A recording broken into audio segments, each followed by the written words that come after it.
जय जगन्नाथ साइना ओडिया टेक को आपण मानक स्वागत। आज आम गोटे इंपोर्टाट टॉपिक उपर डिस्कस करबा जे कालिया योजनार जो माने हिताधिकारी बा कालिया योजना हिताधिकारी मान पिला मानक पई आसी कालिया छात्रवृत्ति।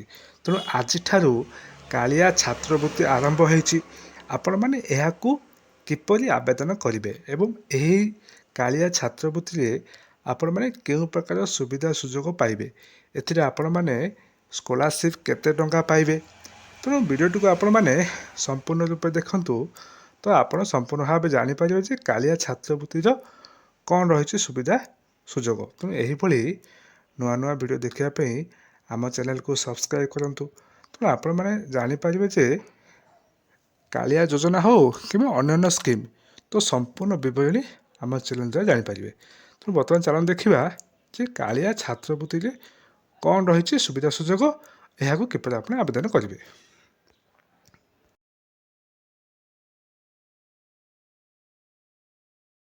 आपण मैंने देखिए यदि कालिया छात्रवृत्ति बर्तमान सहायता राशि वृद्धि होती एवं केते टंका वृद्धि होती एवं कालिया छात्रवृत्ति पाइबा को माने योग्य देखो ये जे आप कालिया छात्र किपर बा कालिया छात्र जो स्कॉलरशिप रही कालिया छात्रवृत्ति हिताधिकारी मान एठी जो कालिया छात्र पिला एठी रही मागणा कोर्स। आपण मैंने कालिया हिताधिकारी पिला माने एठी कौन करें ना प्रोफेशनल कोर्स पई एवं टेक्निकल कोर्स हो एवं हायर एजुकेशन हो कि जेकोसी स्मॉल एंड मार्जिनल फार्मर्स हो एठी आपण माने यही प्रकार सुविधा सुजोग पाइपर को माने ना कालिया योजना हो बा जमीहीन कालिया योजना जो मैंने पाथे कि जेकोसी कालिया योजना जी पाँच माने यही सुविधा सुजोग पाइपर। तेणु ये देखूँ केउ प्रकार कोर्स करें एवं आपण मान केते टंका सहायता आम सपन कहि देखूँ ये जो मैंने कालिया स्कॉलरशिप पाइबे कहीं कोर्स करना मेडिकल कोर्स हो कि इंजीनियरिंग कि डिप्लोमा कि आईटीआई सेक्टर जेकोसी प्राइवेट इंस्टीट्यूट कि गवर्नमेंट इंस्टीट्यूट संपूर्ण रूपे जो गवर्नमेंट इंस्टीट्यूट आप पढ़ुं तो गवर्नमेंट आपको सब सुविधा सुजोग दब संपूर्ण मागଣା जदि बर्तमान नुआ आड होती जदि आपण मैंने प्राइवेट कॉलेज पाठ पढ़ुं से सरकार आपको केते टंका दब देखु जे कालिया योजना कौन कौन कौ कोर्स बर्तमान कालिया स्कॉलरशिप मिलूँ देखो ये अच्छी जे जदि मेडिकल कोर्स हो बा प्रोफेशनल एंड टेक्निकल कोर्स हो प्रोफेशनल बा एमबीए बा ये अच्छी बीबीए बीएससी एवं बीटेक बीटेक एग्रिकल्चर इंजीनियरिंग एवं आईटीआई ये संपूर्ण रूप को आपन को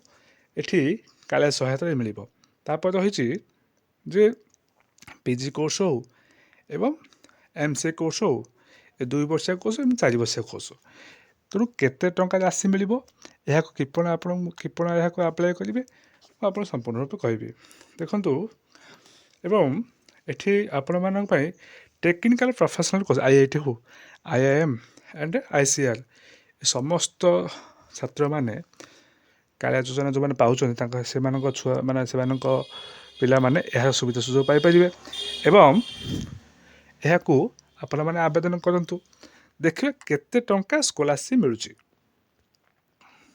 जदि आपण मैंने गवर्नमेंट कॉलेज हो कि जेकोसी मेडिकल कॉलेज हो यह पाठ पढ़े तार संपूर्ण रूप मागଣା जदि आप प्राइवेट कॉलेज पाठ पढ़े तार केते टका पाइबे तेणु जो मैंने एमबीबीएस करेंगे से 37,950 टका पाइबे एठी एवं यह संपूर्ण रही जब जीएनएम एएनएम कोर्स यह कहले मत आपको 36,000 एवं 6,800 टका एएनएम कोर्स में मिल आप डी फार्मा करेंगे बोले कालिया प्रति वर्ष को आपण मान 18,000 टका मिले जो 2 वर्षिया कोर्स हो कि 4 वर्ष कोर्स हो तापर रही देखिए जे जदि आपण मैंने बीटेक कर बीटेक 60,000 टका आपको ये छात्रवृत्ति मिल बीटेक फार्मास्ट तब देखिए ये जो मैंने बीबीए कोर्स करेंगे बीबीए पिला वार्षिक 30,000 टका छात्रवृत्ति मिल एवं एमबीए ये 65,000 रही और एमसीए ये 40,000 टका सुविधा सुजोग रही एवं आईटीआई जो आप करेंगे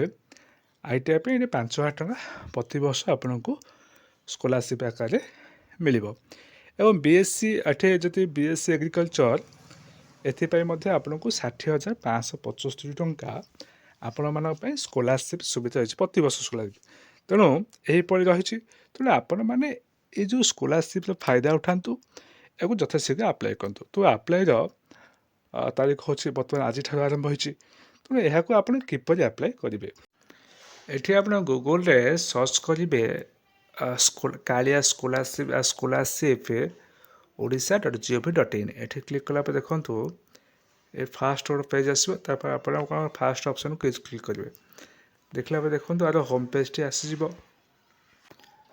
ଦେଖନ୍ତୁ ଏହିପରି ଗୋଟେ ହୋମ୍ ପେଜ୍ ଆସେ। ଆପଣମାନେ କ'ଣ କରିବେ, ଏଠି ପ୍ରଥମେ ରେଜିଷ୍ଟ୍ରେସନ୍ କରିବେ, ତାପରେ ଲଗ୍ଇନ୍ କରିକି ଆପ୍ଲାଏ କରିବେ। ପ୍ରଥମେ ରେଜିଷ୍ଟ୍ରେସନ୍ କରିବା ପାଇଁ ଆପଣ ଏଠି ରେଜିଷ୍ଟ୍ରେସନ୍ ଅପସନ୍ କ୍ଲିକ୍ କରିବେ। ଦେଖନ୍ତୁ ଏହିପରି ଗୋଟେ ଆସିଲା ଇଣ୍ଟରଫେସ୍। ତ ଆପଣମାନେ କ'ଣ କରିବେ ନା ଏଠି ଏଠି ଆପଣ ଟିକ୍ କରିବେ। ଟିକ୍ କଲା ପରେ ଆଇ ଏଗ୍ରି ଦେବେ। ଦେଖନ୍ତୁ ପୁଣି ଆଉଥରେ ଫେର୍ ସେମ୍ ଆସିବ। ତାପରେ ଆପଣମାନେ କ'ଣ କରିବେ ନା ଏଠି ଆଇ ଏଗ୍ରି, ତାପରେ ପ୍ରୋସିଡ୍ ଅପସନ୍ ଦେବେ। ଦେଲା ପରେ ଆପଣମାନେ ଦେଖିବେ ଯେ ଏହା ଦେଖ ଗୋଟେ ଅପସନ୍ ଆସୁଛି ଯେ ଆପଣ ଷ୍ଟେପ୍ ବାଇ ଷ୍ଟେପ୍ ଏଠି ଷ୍ଟୁଡେଣ୍ଟସ୍ ନେମ୍ ଏବଂ ଡେଟ୍ ଅଫ୍ ବାର୍ଥ ଏବଂ ମେଲ୍ ଫିମେଲ୍ ଆପଣ ଏଠି କ୍ଲିକ୍ କରିବେ। ତାପରେ ଦେଖନ୍ତୁ ସ୍କ୍ରଲ୍ କରି ତଳକୁ ଏଠି ଦେବେ ମୋବାଇଲ୍ ନମ୍ବର।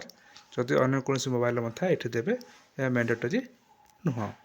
ତାପରେ ଆପଣ ଗୋଟେ ଏଠି ନିଜର ଇମେଲ୍ ଆଇ ଡ଼ି ଦେବେ ଏବଂ ଆପଣ ଏଠି ପାସୱାର୍ଡ଼ କ୍ରିଏଟ୍ କରିବେ। ତାପରେ କନଫର୍ମ ପାସୱାର୍ଡ଼ କ୍ରିଏଟ୍ କରିକି ଆପଣ ପ୍ରଥମେ ରେଜିଷ୍ଟ୍ରେସନ୍ କରିବେ।